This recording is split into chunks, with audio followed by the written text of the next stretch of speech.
bersama secara daring, dan barangkali ilmuwan pertama kita ya di platform ini di acara pelatihan media pembelajaran yang efektif dan efisien bagi guru. Sebelumnya Bapak dan Ibu izinkan perkenalkan kami terlebih dahulu bahwa kami adalah tim pengabdian masyarakat dari Fakultas Ekonomi Universitas Negeri Jakarta sebagai penyelenggara kegiatan ini. Kegiatan ini tiada lain adalah salah satu bentuk aplikasi dari Tridharma Perguruan Tinggi yang mewajibkan para dosen untuk melaksanakan kegiatan pengabdian kepada masyarakat, yang mana kebetulan saya bersama tim berada di prodi berbasiskan pendidikan, yakni pendidikan ekonomi dan juga pendidikan bisnis. Ya. Demikian Bapak dan Ibu, barangkali sedikit perkenalan ya. Mudah-mudahan nanti kegiatan pelatihan ini kita akan menghadirkan narasumber yang memang ahli di bidang TP atau teknologi pendidikan. Kita bisa saling sharing ya Bapak dan Ibu. Bapak dan Ibu juga barangkali bisa sharing bagaimana pengalaman Bapak dan Ibu mengajar menggunakan media pembelajaran selama ini di sekolahnya masing-masing. Sehingga kita ada interaksi ya satu sama lain. Selanjutnya kami juga mengaturkan terima kasih kepada Bapak Ibu guru yang telah berkenan bergabung bersama kami di acara pelatihan ini. Saya lihat pesertanya ada dari Bali kemarin ya, semalam ada yang datang dari Bali, dari Banten, dari Tangerang, dari Jakarta, Depok, dan lain sebagainya. Hanya satu harapan kami bahwa kegiatan ini akan bermanfaat bagi kita semua tentunya. Ya, sekali lagi kami mengaturkan terima kasih kepada Bapak dan Ibu. Semoga acara ini mendapatkan manfaat untuk kita semua. Dan kami mohon maaf sebelumnya apabila secara teknis ada kekurangan, ya kesalahan ini dan itu, mohon dimaafkan. Kemudian kami juga perlu sampaikan agar Bapak dan Ibu mohon berkenan nanti di bagian chatnya untuk menuliskan nama lengkap beserta gelarnya masing-masing untuk keperluan e-sertifikat yang nanti insya Allah akan kami kirimkan ya, baik di grup ataupun nanti kita bisa bicarakan lebih detail cara pengirimannya. Kemudian barangkali ketika nanti sesi pertanyaan atau barangkali ada yang mau sharing atau ada pertanyaan, Bapak dan Ibu silahkan tuliskan pertanyaannya ya, sharingnya di kolom chat sehingga nanti kami sebagai moderator bisa menyampaikan ya pertanyaan Bapak dan Ibu di ada narasumber. Baik, barangkali Bapak dan Ibu kita akan mulai. Mari sama-sama kita memulai acara pelatihan media pembelajaran yang efektif dan efisien bagi guru ini dengan membacakan basmalah bersama-sama. Bismillahirrahmanirrahim. Selanjutnya saya akan tampilkan. Ini sudah nyala belum ya Bapak dan Ibu? Saya akan tampilkan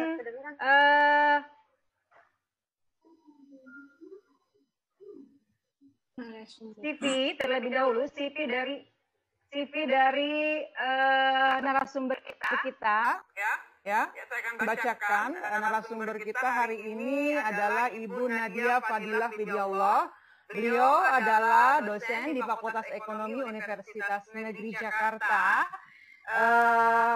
Beliau terbilang dosen muda ya, tetapi subhanallah meskipun beliau dosen muda, performance beliau ya di Fakultas Ekonomi sungguh sangat membanggakan kami ya sebagai barangkali dosen senior dari beliau ya. Kemudian beliau juga seorang penulis ternyata ya, penulis dengan judul Timbul Tenggelam A Book of Poem and Rhyme. Kemudian sebelumnya beliau juga menjadi dosen ya, dosen tidak tetap ya di Universitas Negeri Jakarta di Fakultas Teknik ya. Kemudian beliau juga sebagai analis ya, analis sistem. Latar belakang beliau adalah S1 Pendidikan Teknik Informatika dan Komputer Universitas Negeri Jakarta dan S2-nya Teknologi Pendidikan lulus tahun 2018 dari Universitas Negeri Jakarta. Lulus.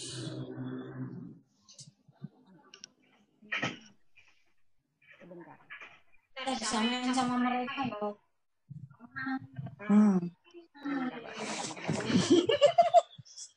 Nggak lurus. Bu Susan mau tanya, Bu Susan. Bu Susan. Bu Susan.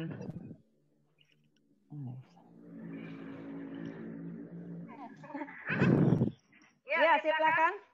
Bu Susan, absennya itu di everyone apa ke Bu Susan absennya di chat? Ya, di everyone ya, di everyone boleh. Ya, makasih Bu Susan. Ya, mangga silakan. Baik, Bapak dan Ibu, kita akan mulai ya presentasi dari narasumber. Ibu Nadia sudah online ya, Bu Nadia? Hadir, Bu. Hadir, alhamdulillah. Silakan Bu Nadia, kita mulai saja acara kita ya. Mangga dipersilakan kepada Bu Nadia. Terima kasih. Baik, bismillahirrahmanirrahim. Assalamualaikum warahmatullahi wabarakatuh.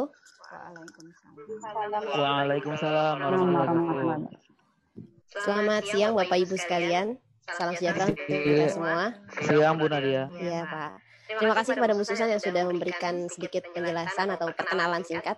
Jadi di sini saya Nadia akan sharing bersama, lebih tepatnya mungkin ya, diskusi terkait bagaimana menyelenggarakan atau bagaimana membuat perangkat pembelajaran yang berbasis PowerPoint yang efektif dan efisien.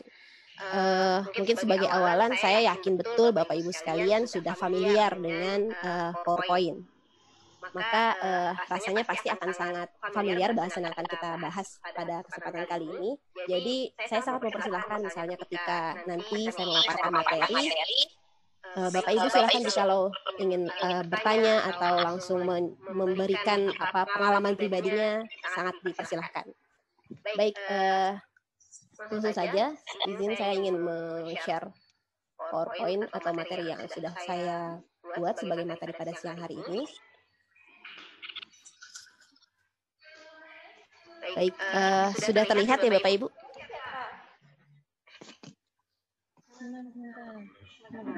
Sudah Bu, sudah. Oke, baik, terima kasih. Mohon izin Bapak Ibu sekalian, untuk kelancaran pada saat pemaparan mungkin bisa sambil di-mute audionya. Jikalau nanti ketika ingin berpendapat atau ingin bertanya, silahkan di-unmute gitu secara personal. Baik, Bapak Ibu sekalian, maka ini akan saya mulai untuk materi merancang media pembelajaran efektif dan efisien.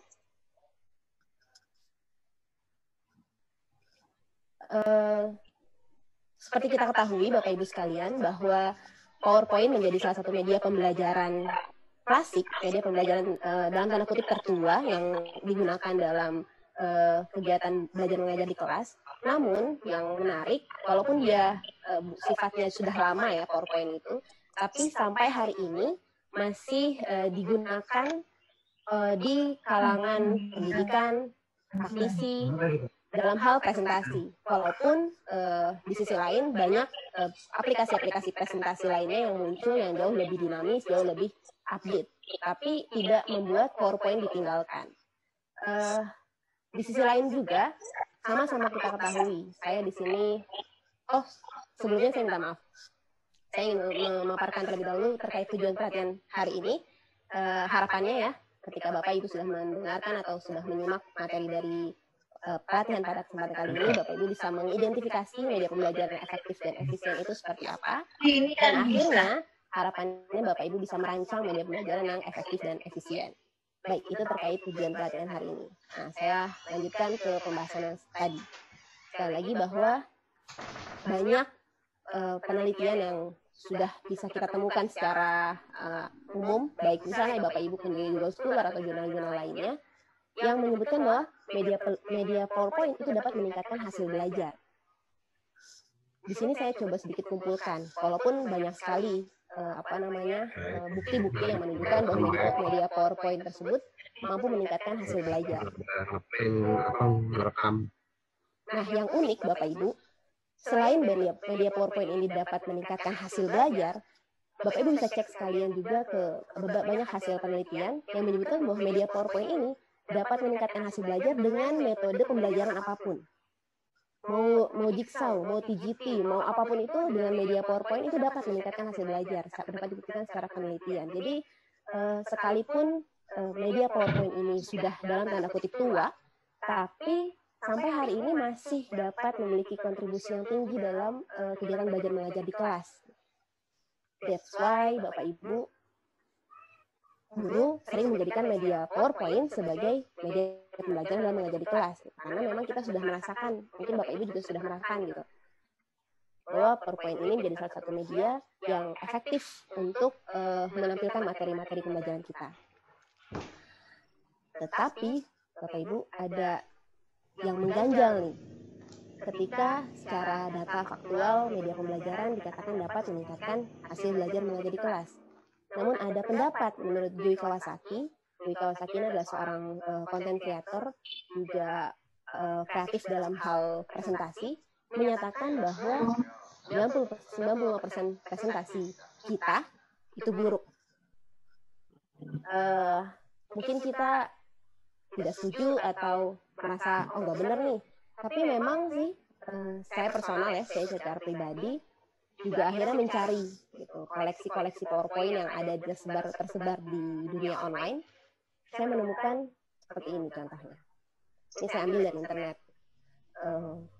Salah satu slide yang menampilkan komponen pengembangan kurikulum. Kalau menurut kita samakan persepsi ya, di awal ini kita coba samakan persepsi terlebih dahulu. Saya akan menampilkan slide selanjutnya, ada slide seperti ini. Saya juga ambil dari internet. Ketika di dalam satu slide terdapat gambar, tulisan yang bertumpuk, atau slide yang ini. Ketika menjabarkan sebuah pengertian, tapi ditumpuk dengan gambar, buku, dan tulisan. Gitu. Atau yang tidak kalah menarik, Bapak Ibu sekalian, ini juga contoh PowerPoint. Nah ini, pasar malam. ID-nya nggak usah pakai itu udah otomatis masuk ke meetingnya. Ya, jadi contoh yang Bapak Ibu lihat saksikan di layar ini juga jadi salah satu contoh satu slide yang menampilkan keseluruhan informasi, hasilnya jadi kayak pasar malam gitu, semua ada di sini. Nah, di awal ini saya ingin sama-sama kita samakan persepsi. Menurut Bapak Ibu sekalian, ada tidak yang salah dengan contoh-contoh slide yang tadi saya tampilkan? Asumsi saya seharusnya berkata ada yang salah gitu. Karena kalau kita kembali ya, dari segi tampilan, mungkin kalau dari segi informasi tepat, gitu, karena semua informasi yang disampaikan ada di dalam satu slide ini. Tapi ini bukan bahan ajar jenis buku atau handout yang sifatnya material menampilkan tulisan. Tapi ini sifatnya adalah PowerPoint yang ditampilkan di hadapan mahasiswa, di hadapan peserta didik kita, dan sifatnya poin-poin. Maka asumsi yang harusnya kita persepsikan dengan sama adalah ada yang salah nih sama slide contoh yang tadi saya tampilkan sebelumnya. Nah, Bapak Ibu, ini kita masuk ke dalam materi intinya ya. Bahwa bicara tentang PowerPoint, itu sebenarnya kita hanya berbicara tentang dua hal, yaitu teks dan animasi. Dua konten ini yang sebenarnya harus diotak-atik untuk bisa menampilkan media pembelajaran yang menarik. Teks dan animasi. Di mana teks dan animasi itu masing-masingnya dikerucutkan menjadi teks, itu ada jenis teksnya, ukuran teksnya, jumlah baris teksnya, tabel, grafik, kapitalisasi, bullet, and numbering. Lalu kalau untuk animasi ada gambar, transisi, warna, ukuran. Jadi sebenarnya rahasia umumnya bagaimana bisa membuat PowerPoint itu menarik, efektif, efisien, ya kita hanya berkutat pada teks dan animasi saja. Baik, saya lanjut. Nah, ini pertama kita masuk di teks. Kalau Bapak Ibu bisa saksikan di layar, bahwa terkait teks, kita masuk ke ukuran ya. Perlu kita ingat Bapak Ibu sekalian, PowerPoint kita itu bukan untuk kita. bukan konsumsi kita pribadi, bukan konsumsi si guru, bukan konsumsi si pendidik, tapi PowerPoint kita itu konsumsi audiens kita, peserta didik kita. Maknanya apa? Maknanya yang ukuran teks yang harus kita pilih adalah ukuran teks yang dapat dilihat lebih dari 2 meter minimal tuh. Karena jarak peserta didik kita kan sejarak itu. Apalagi kalau misalnya di ruang kelas gitu dengan jumlah peserta didik yang 38 kurang lebih, biasanya ada 5 atau 6 baris, PowerPoint kita harus sampai di baris paling belakang.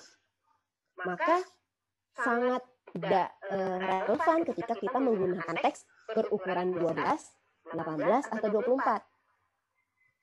Kenapa? Karena ya tadi, kalau kita bermain di ukuran-ukuran 12, 18, 24, ini konsumsinya jadi hanya kita saja. Mungkin menurut kita, udah kelihatan nih. Jadi saat menyusun PowerPoint nanti, ingat terus bahwa ini akan dikonsumsi oleh audiens kita yang jaraknya lebih dari 2 meter. Maka cara amannya adalah kita pilih ukuran huruf di kisaran 32, 36, atau bahkan 44.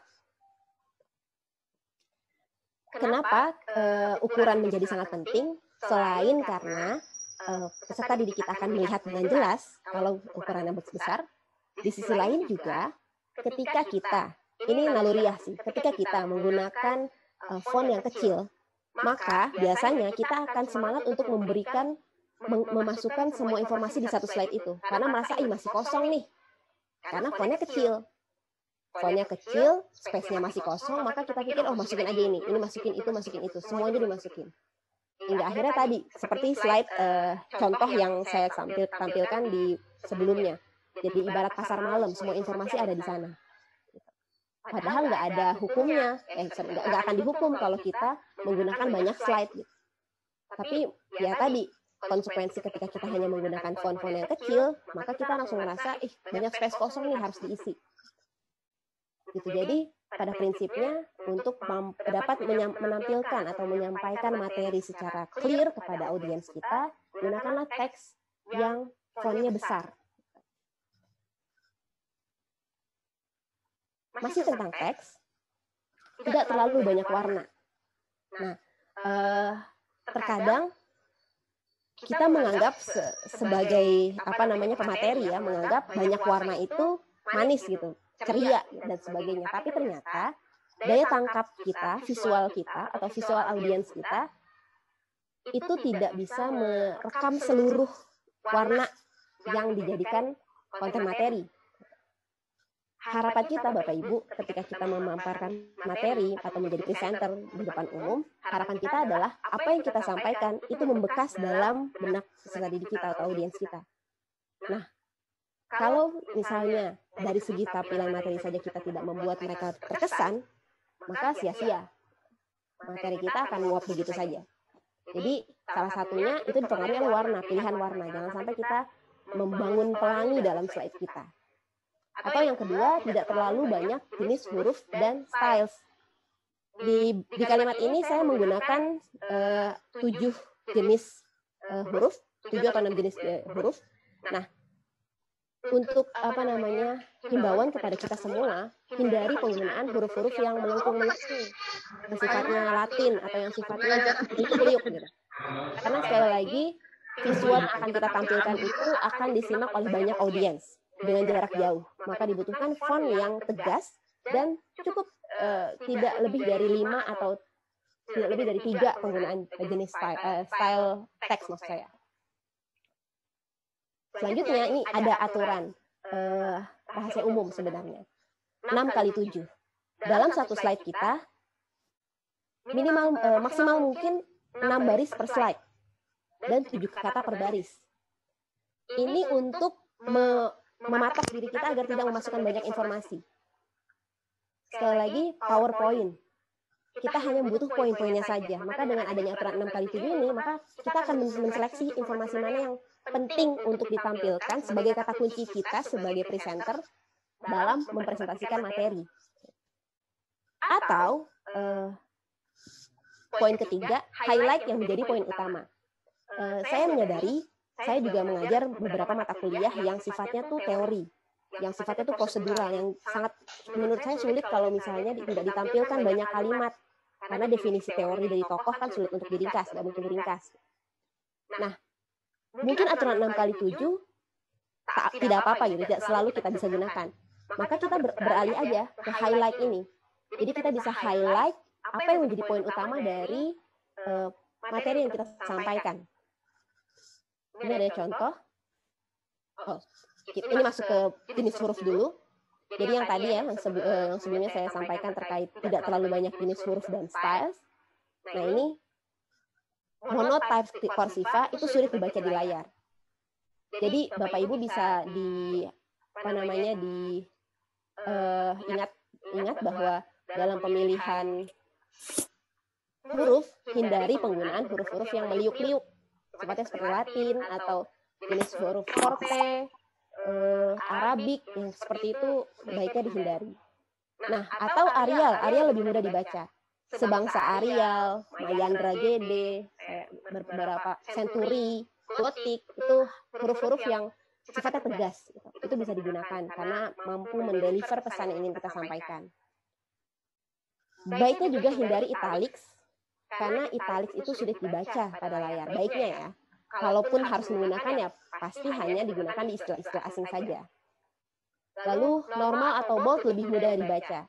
Slide sebelumnya saya katakan terkait highlight. Nah, bold ini menjadi salah satu highlight juga. Kalau ada dalam satu slide kita ada pesan yang penting yang ingin kita sampaikan, bisa kita bold. Lalu underlines mungkin menandakan hyperlink. Jadi kalau bisa juga hindari penggunaan banyak underlines, karena akan ngaruh jadinya. Dan gunakan warna untuk penekanan. Penekanan tadi highlight yang saya maksud. Nah, ini contoh slide yang menggunakan banyak warna dalam satu slide. Ada biru, hijau, merah, kuning, putih, abu-abu. Semua ada di sini. Mungkin menurut kita ingin menarik gitu, ingin ceria dan sebagainya. Tapi sekali lagi esensi dari presentasi yang pertama itu adalah bagaimana materi kita tersampaikan dengan baik. Esensi utamanya adalah ini. Kalau untuk menariknya itu bumbu saja. Akan jadi paket combo kalau kita bisa mendeliver pesan yang ingin disampaikan dengan balutan presentasi yang menarik. Jadi jangan sampai kita ingin yang menariknya saja, tapi lupa sama pesan yang pertama bahwa esensi dari PowerPoint kita kan ingin menyampaikan mendeliver materi kita. Gitu. Jadi, nah kalau dilihat dari tampilan yang Bapak Ibu saksikan ini agaknya kurang sesuai, maka bisa sebenarnya kita kreasikan sesederhana ini saja. Ketika ingin ada highlight, di-highlightlah bagian pentingnya. Misal, tugas guru sebagai pemimpin pendidikan. Oke, sudah highlight yang pemimpin pendidikannya. Lalu dari segi penyampaian poin-poinnya, juga yang tadinya dalam satu dalam satu baris ada banyak kata, kita juga bisa ambil kata kuncinya saja. Di sisi kanan, kalaupun misalnya kita butuh gambar pendukung, juga cari gambar yang benar-benar relate sama materinya. Ketika bicara tentang guru, ya sudah kita coba tampilkan gambar yang berkaitan dengan guru. Yang sebelumnya kan gambarnya seperti ini. Bisa diasumsikan ini gambar apakah peserta didik yang sedang bermain, apakah sedang belajar kelompok, gitu kan agak nyaru gitu. Baik, contoh selanjutnya ini yang tadi saya katakan. Ketika kita materi yang kita ajarkan sifatnya teoritikal atau sifatnya prosedural dan yang penuh banyak kalimat, step-step yang harus disampaikan atau teori yang harus disampaikan. Jadi sulit apalagi kalau sifatnya definisi yang dari tokoh atau dari ahli, nggak mungkin kita ringkas. Maka pilihan lainnya yang tadi highlight. Di sini contohnya ketika memaparkan tentang definisi RPP diambil dari Permendikbud. Highlight yang menjadi kalimat intinya saja. RPP adalah rencana kegiatan pembelajaran tatap muka untuk satu pertemuan ataupun lebih. Pesan intinya ada di sini. Jadi bisa di highlight dan ini bisa membuat eye catching. Audiens kita bisa full attention sama kalimat yang kita highlight. Nah, contoh lain Bapak Ibu terkait PowerPoint yang agaknya kurang menarik karena di sini walaupun dia sudah mencoba untuk ada highlight ya, ada underline-nya, warnanya dikontraskan, tapi tetap tidak memenuhi kaidah presentasi yang tadi saya sampaikan. Dan ini bisa diringkas, Bapak Ibu, seperti ini. Jadi prinsipnya gini, Bapak Ibu, ketika kita membuat PowerPoint, jangan takut kalau ada ruang kosong. Justru semakin minimalis tampilan PowerPoint kita, itu akan semakin bermakna. Karena akan memberikan kesempatan kepada kita sebagai pemateri, presenter, untuk banyak interaksi, banyak menyampaikan materi secara lisan. Karena mungkin di beberapa kesempatan atau kita bisa melihat peserta didik kita yang ketika presentasi di depan kelas, yang PowerPoint-nya hanya copy paste dari makalah mereka, ya mereka baca aja gitu, tanpa memperhatikan audiens, eye contact dengan audiens sudah ada.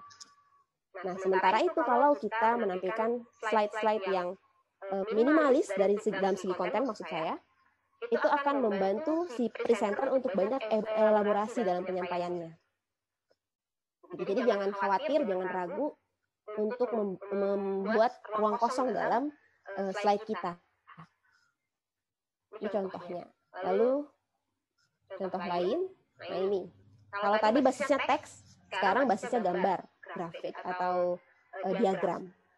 Ini menampilkan slide tentang kriminal di tahun 2002. Dengan adanya background, dengan adanya warna yang komplement semuanya ya, sifat warnanya tuh berdekatan, maka agak kurang tersampaikan pesannya dan kurang terlihat jelas. Dan bisa diringkas hanya dengan seperti ini saja. Jadi tidak melulu Bapak Ibu, slide kita itu harus ada gambar. Kalau memang misalnya gambar itu tidak terlalu digunakan, tidak terlalu penting untuk digunakan, tidak apa-apa untuk kita abaikan dulu gitu di slide-slide tertentu. Tuh.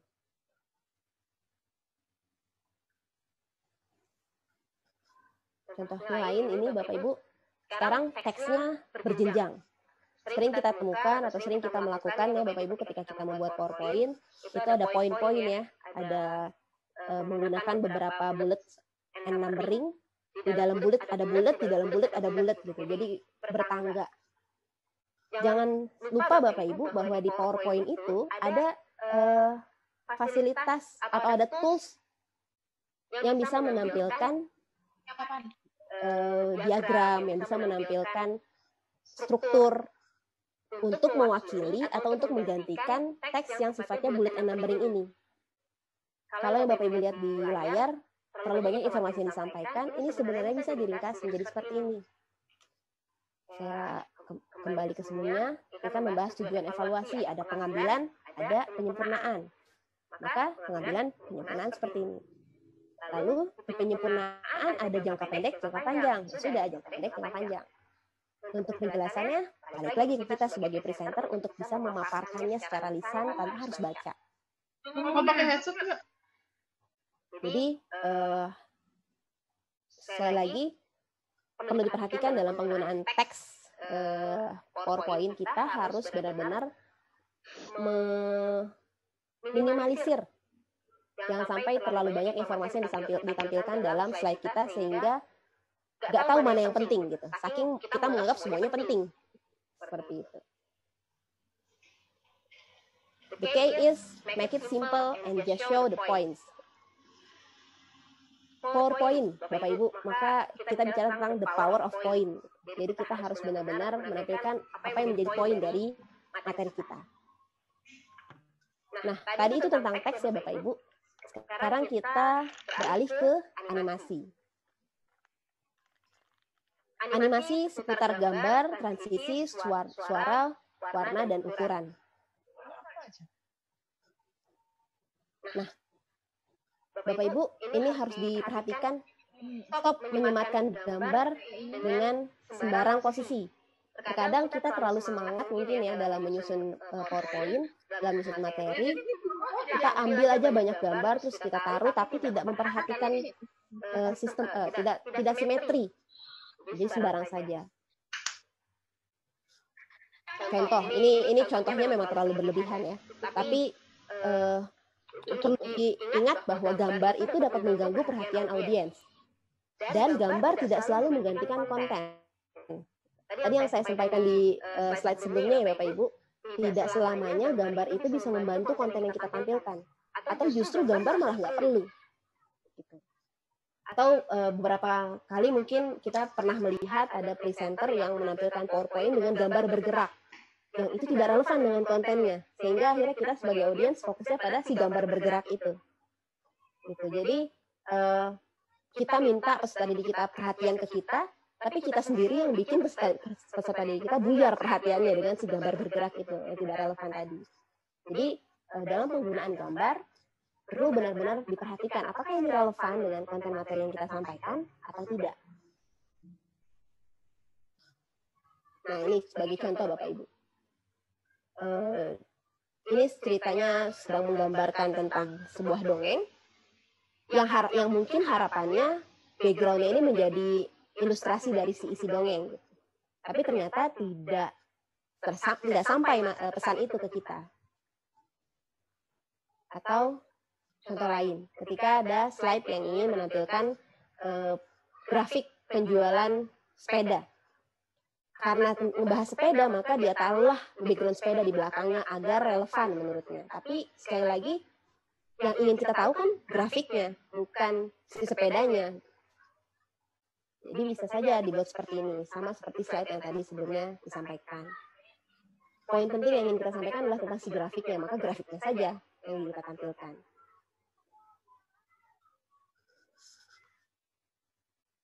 Nah, Bapak Ibu barusan mendengar sesuatu. Ini juga yang sering kita temukan ya. Selain gambar yang mengganggu,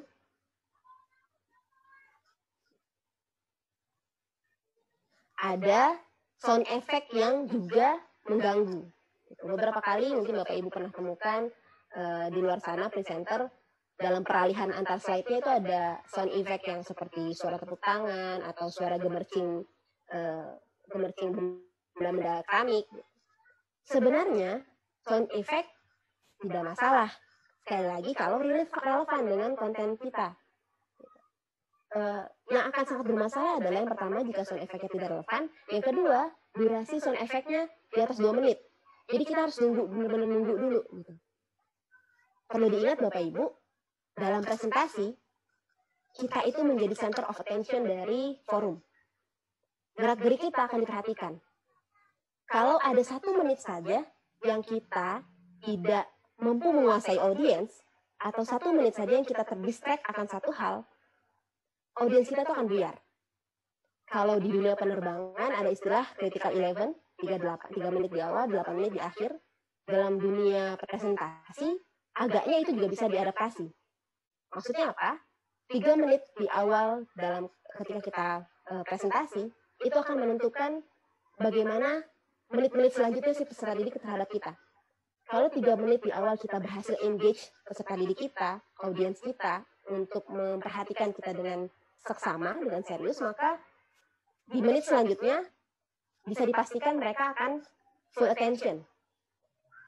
Dan tadi skala 11, 3 menit di awal, 8 menit di akhir, bagaimana ketika kita mau menutup si presentasi kita ini, memukau peserta didik kita, entah dengan tampilan visual yang menarik, atau ada ice breaking yang berkesan, itu juga akan membuat si peserta didik pulang ke rumah sambil terngiang, oh nah tadi si Ibu A materinya ini, terngiang gitu, dibawa pulang materinya. Nah itu prinsip seperti itu harus kita sama-sama lihat kembali ya. Maka balik lagi ke sound effect, hati-hati dalam penggunaan efek suara. Karena ya jangan sampai kita sendiri yang membuat audiens kita buyar fokusnya. Selain efek suara, nah Bapak Ibu barusan melihat ada efek animasi yang berputar-putar. Saya setting efek animasi berputar-putar ini kalau tidak salah 75 detik apa ya kalau tidak salah. Nah, sebenarnya tidak salah dalam menggunakan efek apapun itu, entah berputar atau appear, tiba-tiba muncul atau tiba-tiba hilang. Sekali lagi tidak ada salahnya. Tapi yang tadi prinsipnya sama, jangan sampai mengambil banyak waktu. Bayangin setiap slide ada transisi atau ada animasi yang mengambil 50 detik masing-masing slide. Itu akan mengambil jatah ngomong kita gitu. Akan tidak optimal. Atau ini. Nah,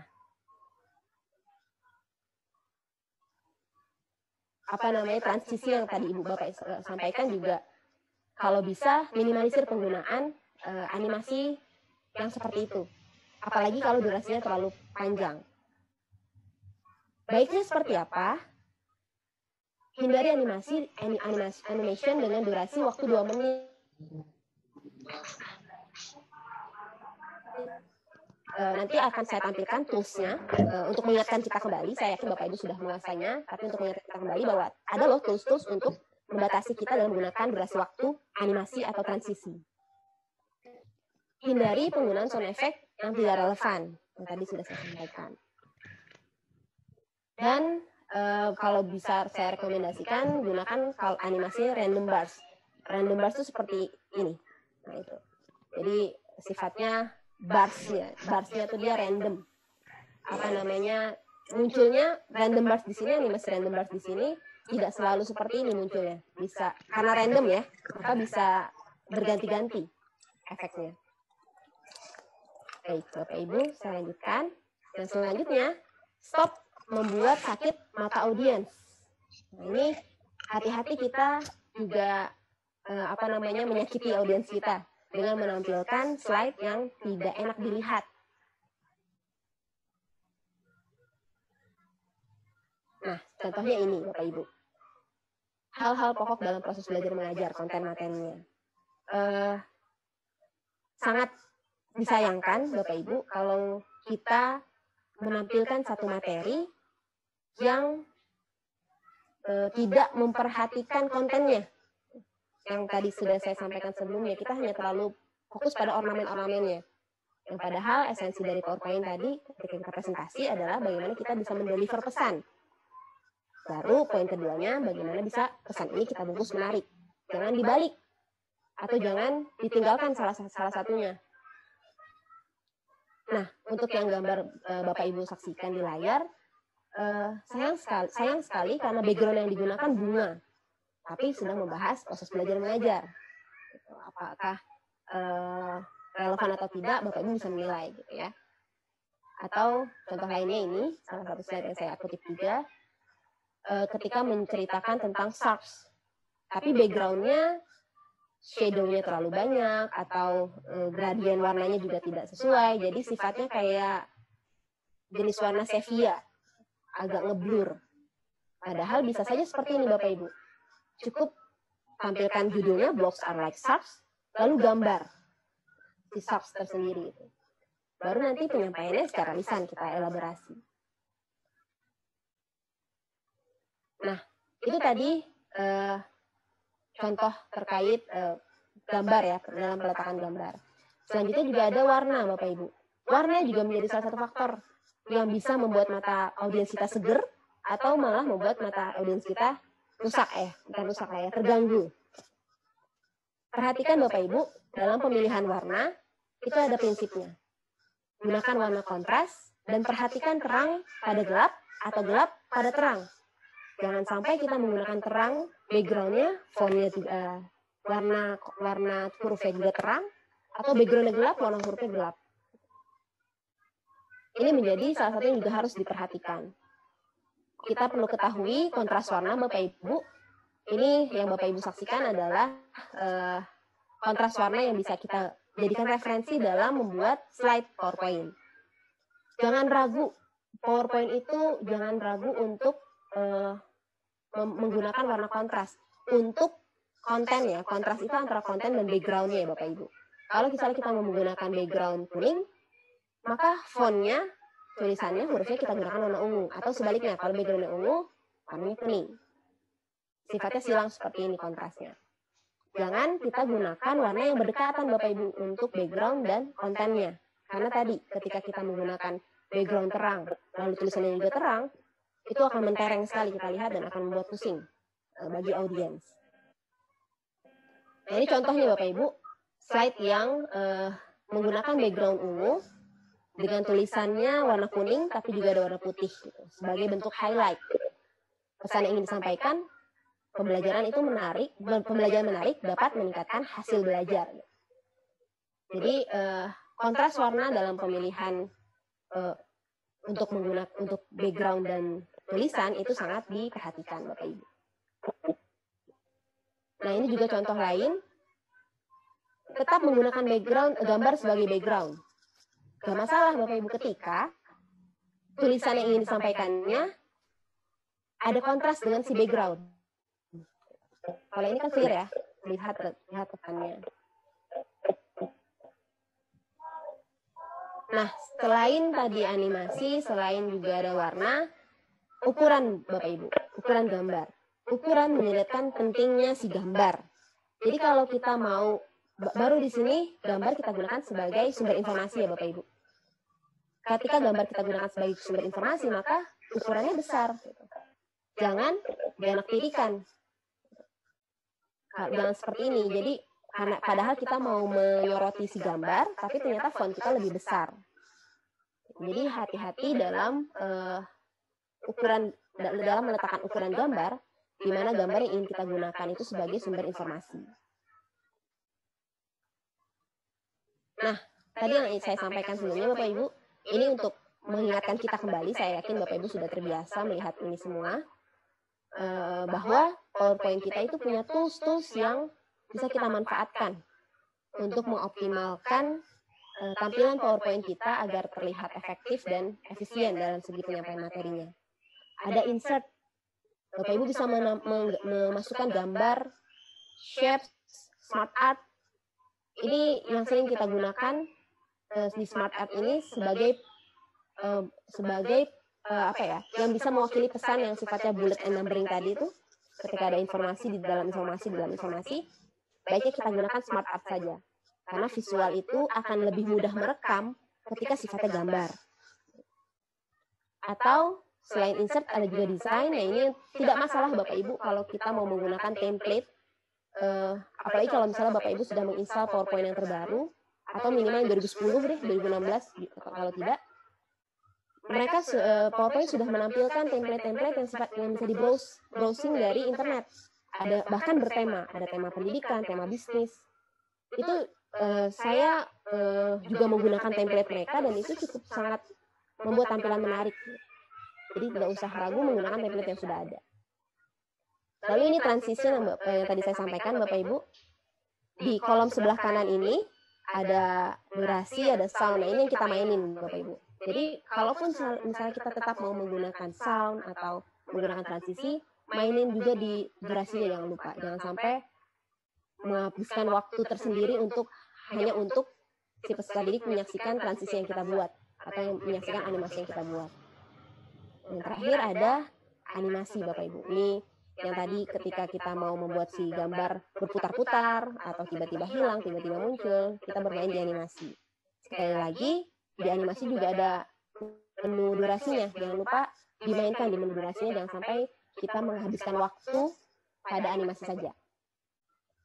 Nah, itu Bapak Ibu untuk materi tentang bagaimana sih untuk mengoptimalkan PowerPoint kita agar pesan yang ingin kita sampaikan tersampaikan dengan baik ke peserta didik kita. Di sini saya ingin menambahkan sebagai suplemen tambahan untuk informasi Bapak Ibu sekalian, kita punya aplikasi lain yang efektif dan efisien yang sifatnya juga berbasis PowerPoint. Apalagi di tengah kondisi kegiatan belajar mengajar hari ini yang kita selenggarakan di rumah, yang kabarnya bahkan yang saya tahu edaran terbaru, walaupun belum rilis ya, mohon dirawat kalau saya salah, bahwa ajaran baru tetap dimulai di bulan Juli, tapi sistemnya tetap pembelajaran jarak jauh. Berarti kan tantangan lagi bagi kita nih pendidik Bapak Ibu untuk bisa bagaimana menyelenggarakan pembelajaran yang efektif dan efisien tapi dengan jarak jauh. Ini tantangan berat menurut saya. Nah, tapi ya di era kekinian dengan internet yang sudah semakin berkembang, ada istilah digital learning platform, di mana digital learning platform ini menghadirkan aplikasi-aplikasi yang dapat memudahkan pendidik untuk bisa mendeliver materi secara sinkronus atau asinkronus. Sinkronus itu adalah secara real time, seperti sekarang ini, atau asinkronus, gitu. Bisa diakses kapan aja. Nah, yang ingin saya sampaikan di sini, yang sifatnya sinkronus, itu adalah www.mentimeter.com.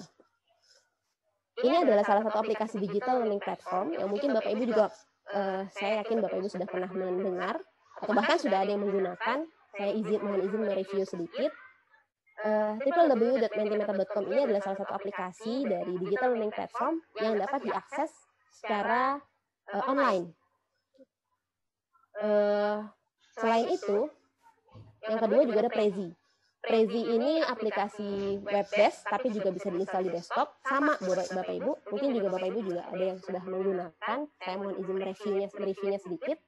Bahwa Prezi.com ini juga jadi salah satu alternatif untuk menyelenggarakan materi berbasis PowerPoint, tapi bukan menggunakan Microsoft PowerPoint.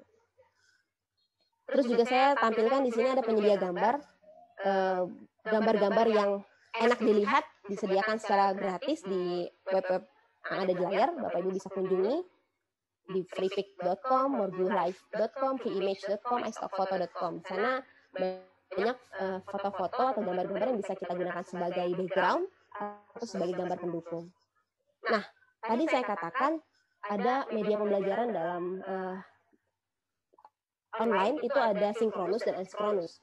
Mentimeter ini sifatnya sinkronus, Bapak Ibu. Jadi ketika kita presentasi sekarang, maka peserta didik kita bisa melihatnya langsung. Tapi ada juga media pembelajaran yang asinkronus, Bapak Ibu. Dan saya yakin Bapak Ibu sudah familiar dengan ini. Yaitu media penunjang presentasi seperti Zoom.us dan YouTube.com. Kolaborasi dua aplikasi ini bisa membantu kita sebagai guru untuk bisa menampilkan materi kita tanpa harus diakses real time. Jadi bisa dia putar kapanpun. Baik, untuk lebih jelasnya, saya akan tampilkan satu persatu ya Bapak Ibu. Pertama, www.mentimeter.com. Saya akan share langsung tampilan dari mentimeter.com.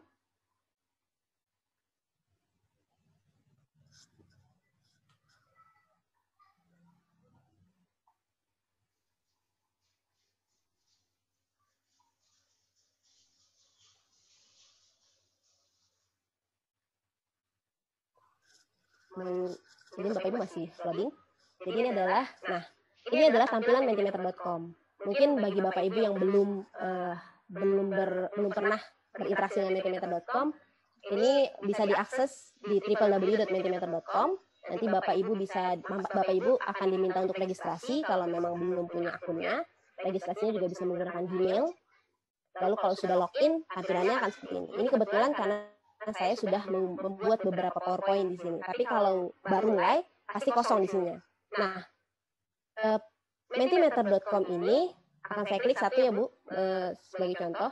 Saya sudah buat tadi dengan judul presentasi menarik.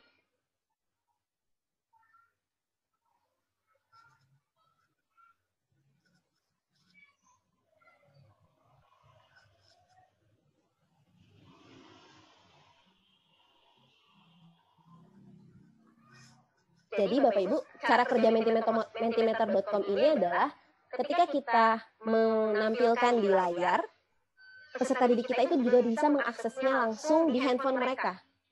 Tidak bisa kita pungkiri Bapak Ibu, mohon izin ya kalau kami di perguruan tinggi, terkhusus di kelas saya misalnya, itu saya memperbolehkan mereka untuk menggunakan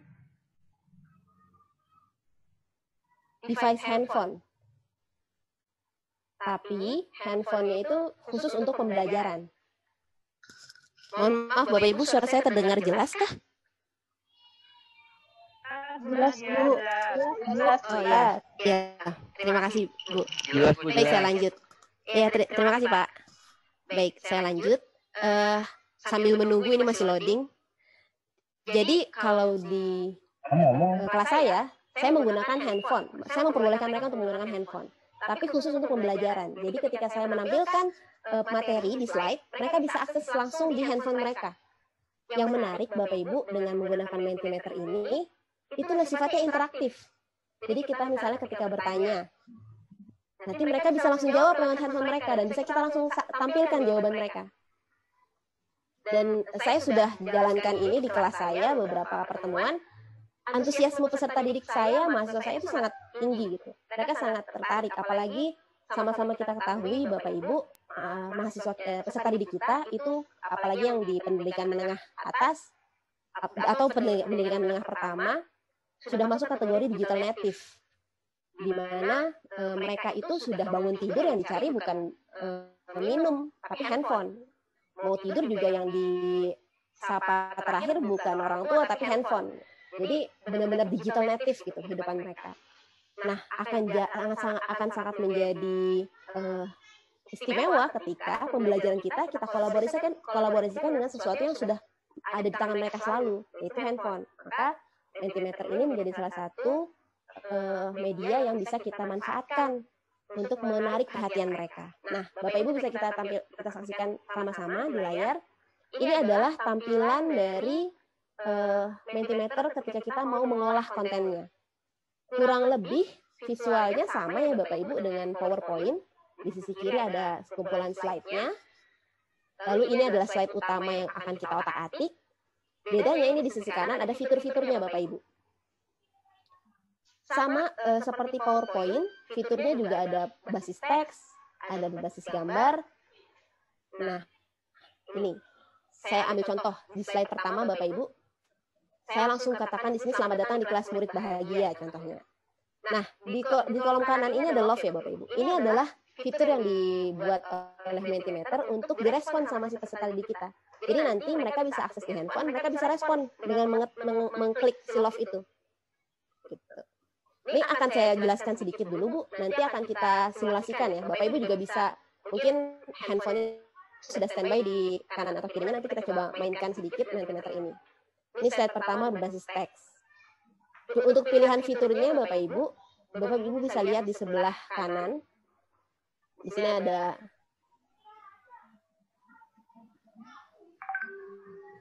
ini ada multiple choice yang sifatnya question, ada multiple choice, word cloud, open ended. Nanti akan saya tampilkan satu-satu. Lalu juga ada quiz Bapak Ibu, quiz singkat. Ada yang content slides, ada yang sifatnya kalimat di sini. Mungkin saya langsung tunjukkan saja di slide sebelah kiri ya Bapak Ibu. Oh ya,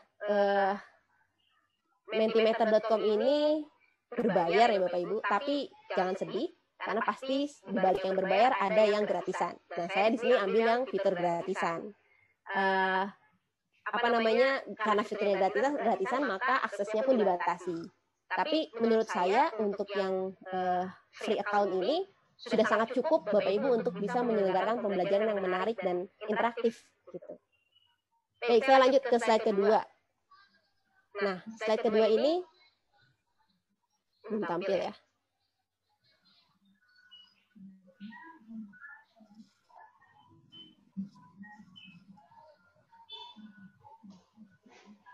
Nah, slide kedua ini juga sifatnya masih pertanyaan. Jadi biasanya kan dalam pembelajaran kita awali kelas kita itu dengan afirmasi terlebih dahulu ya Bapak Ibu. Motivasi, menanyakan kabar untuk membangkitkan semangat mereka.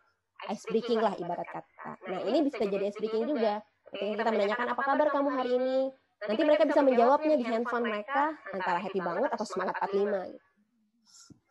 Saya mencobanya. Dan menurut saya sih ya di kelas saya itu berhasil meningkatkan semangat mereka. Lalu selain itu juga ada fitur ini yang question selanjutnya. Bapak Ibu, kita sama-sama akui ya di kelas kita yang berisi 40 kurang lebih peserta didik atau 35 gitu, tidak semuanya aktif. Saya sering menemukan gitu ketika saya menggulirkan pertanyaan, pasti yang jawab dia lagi si mereka yang barisan depan.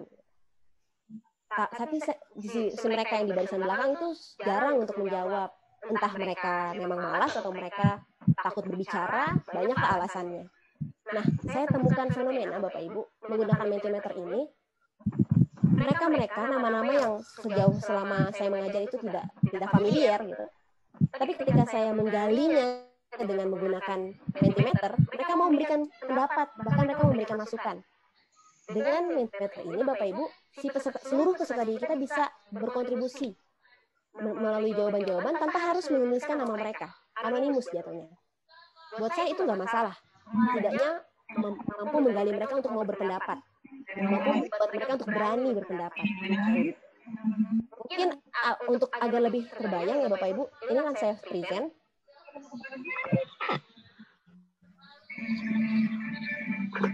Nah, Bapak Ibu bisa gunakan handphone Bapak Ibu sekalian. Bapak Ibu kunjungi www.menti.com, www.menti.com. Lalu kalau diminta kodenya, masukkan kode 4480. Apa Bu? www.menti.com. Ini Bu, yang ada di atas ini. www.menti.com. Ya, www.menti.com. Lalu masukkan kode 4480.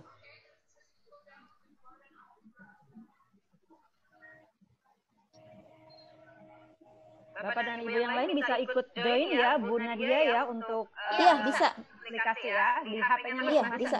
ya. Bisa, Ibu.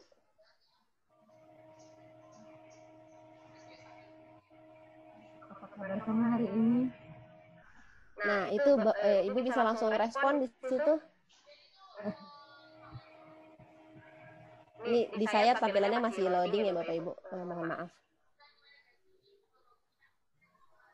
Kodenya berapa, Ibu? 4480 kalau tidak salah tadi, Bu. Oke.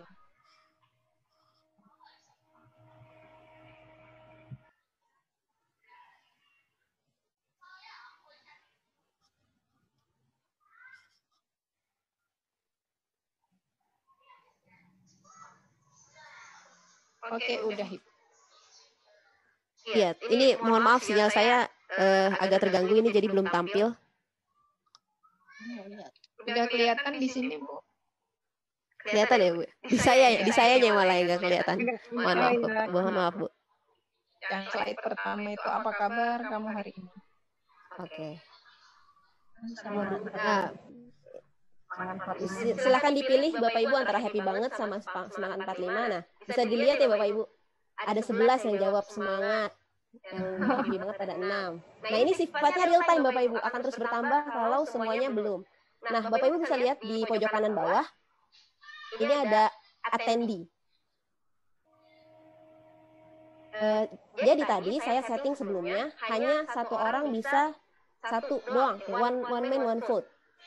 Jadi kalau misalnya kelas kita ada 45, ternyata yang baru submit atau yang baru pilih 21, misalnya ada 45, tapi yang baru submit 44. Nah, kita bisa cecer tuh satu orang itu siapa. Jadi ini juga bisa jadi bentuk kehadiran, absensi kita, presensi kita. Nah, ketika saya next ke slide selanjutnya,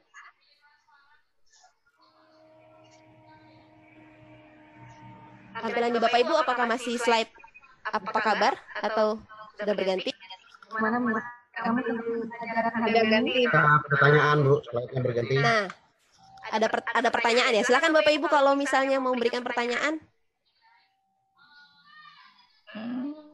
atau mau memberikan ica-ica aja gitu Bu, tulisan apa gitu nanti akan tampil di layar. Ketik apa aja gitu ya Bu Nadia? Apa ya, aja, supaya iya apa aja muncul gitu. di layar. Iya, silakan sok mangga.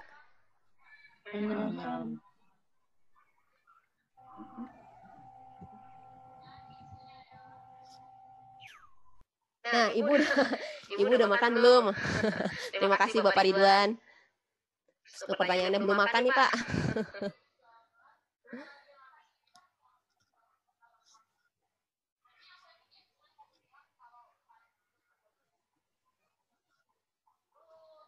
Oh, gitu. Ini. Oh.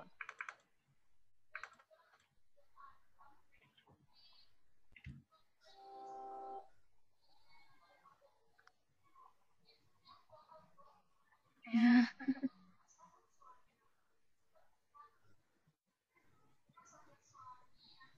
Iya, seperti itu ya Bapak Ibu. Jadi pertanyaan bisa tampil sesuai dengan apa yang ditanyakan. Enak juga ya. Iya. Begitu Bapak Ibu untuk Mentimeter. Saya coba akhiri dulu.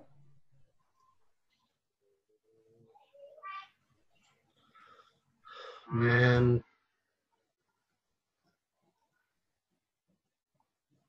Nah, ini Bapak Ibu, nah itu ya tadi ya. Amazing, sangat menarik, saya antusias sekali, sangat menginspirasi, menyenangkan.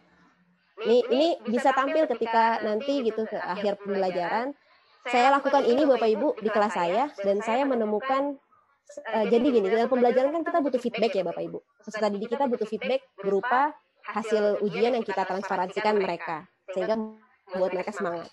Tapi terkadang kita sebagai guru melupakan bahwa kita juga butuh feedback Bapak Ibu. Apakah kita mengajarnya sudah baik atau mungkin masih harus diperbaiki lagi.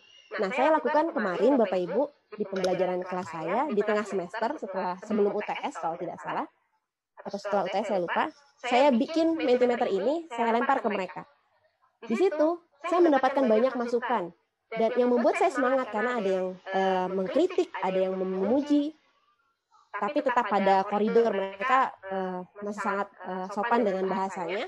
Sehingga saya tahu, oh saya kurangnya tuh di sini, oh saya sudah bagus di sini. Buat saya pribadi, Bapak Ibu, feedback ini sangat membantu saya untuk memperbaiki tengah semester ke depan.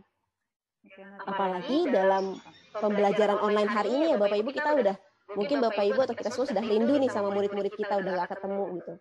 Mungkin Bapak Ibu sudah sering digombalin sama murid-muridnya, udah bilang kangen mereka. Nah, apalagi kita udah jarang ketemu gitu. Jadi kita butuh insight dari mereka. Karena saya mengalami Bapak Ibu, saya sedikit curhat nih. Di awal PJJ ditetapkan, saya langsung menggunakan Zoom untuk perkuliahan saya. Yang saya tidak memikirkan ternyata Zoom itu menyedot kuota, sangat boros, menyedot daya baterai juga. Dan saya nggak tahu itu kalau saya tidak diingetin sama mahasiswa lewat Mentimeter ini. Jadi mereka berpendapat, Ibu mohon maaf, lebih baik kita menggunakan video pembelajaran saja, karena kalau menggunakan Zoom, sedih deh Bu dengarnya, ada yang kuotanya mereka tiap hari itu habis, karena tidak hanya di mata kuliah saya saja mereka menggunakan Zoom, di mata kuliah lain juga, jadi boros sekali. Nah, feedback itu tidak bisa saya dapatkan kalau saya tidak bertanya ke mereka, dan pasti mereka akan ragu, akan sungkan ya Bu ya, ngomong ke kita gitu langsung, Bu mohon maaf, langsung ngomong gitu kayaknya agak nggak mungkin gitu ya. Agak sulit karena ya mereka takut dan sebagainya. Tapi lewat Mentimeter ini saya jadi tahu masukannya. Ini salah satu kelebihan yang bisa kita gunakan Bapak Ibu untuk Mentimeter. Nah, saya lanjut ke PowerPoint saya kembali ya Bapak Ibu.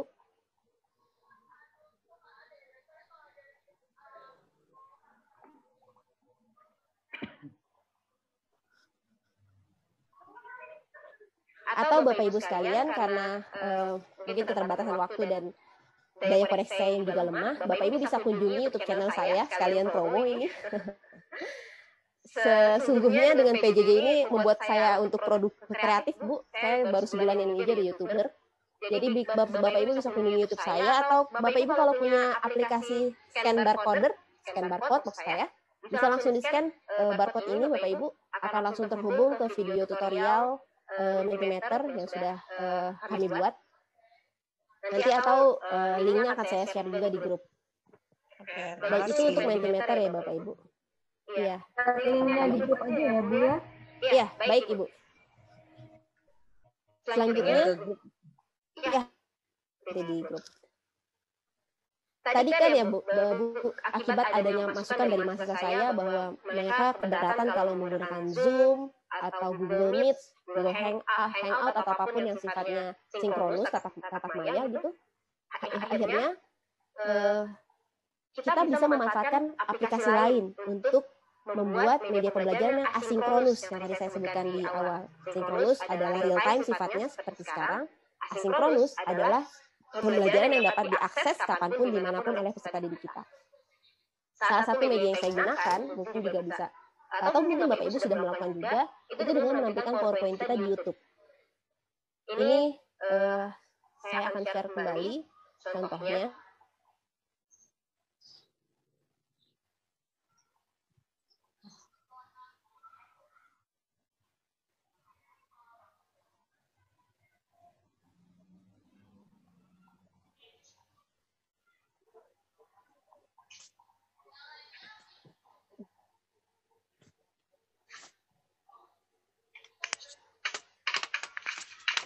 Jadi ini Bapak Ibu adalah dalam sebulan kurang, ini adalah video-video yang saya hasilkan untuk mempresentasikan PowerPoint saya. Jadi banyak keuntungannya Bapak Ibu, selain kita bisa membagikannya kepada peserta didik kita juga bisa membagikannya kepada halayak ramai. Di YouTube kan kita pilihannya bisa dipublikasikan atau buat pribadi saja. Nah, seperti ini yang Bapak Ibu saksikan. Ini adalah video presentasi PowerPoint gitu. Nah, caranya bagaimana? Kita kolaborasikan dengan Zoom Bapak Ibu. Pasti Bapak Ibu sudah familiar sekali kan menggunakan Zoom. Ini saya kembalikan lagi ke presentation saya.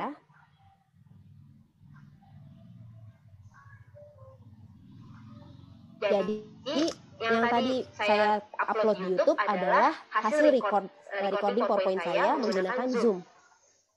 Jadi Zoom selain kita bisa menggunakan web conference seperti ini, bisa menjadi komunikasi sinkronus, tapi juga bisa merekam presentasi kita.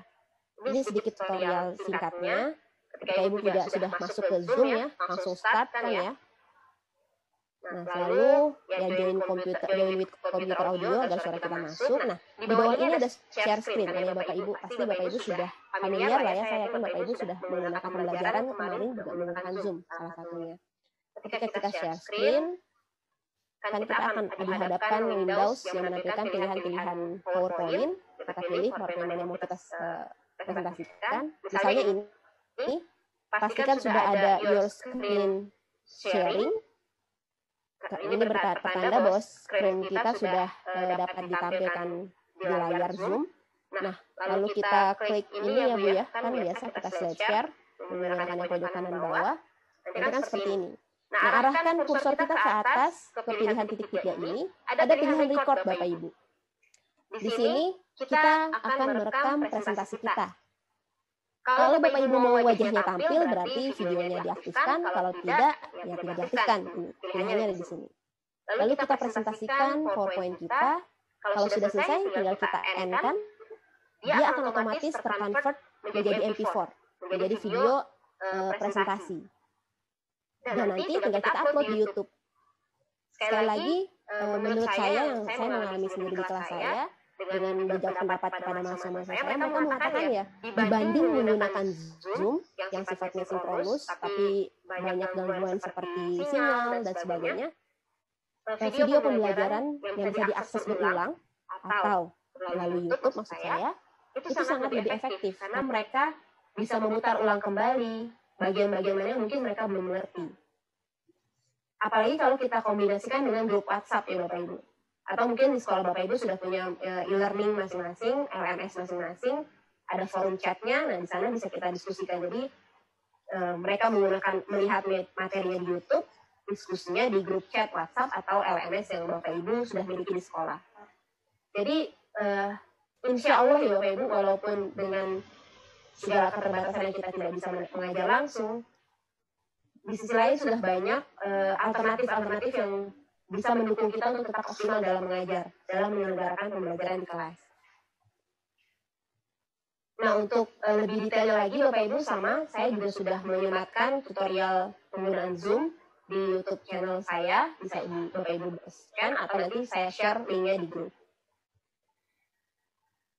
Baik, seperti itu Bapak Ibu untuk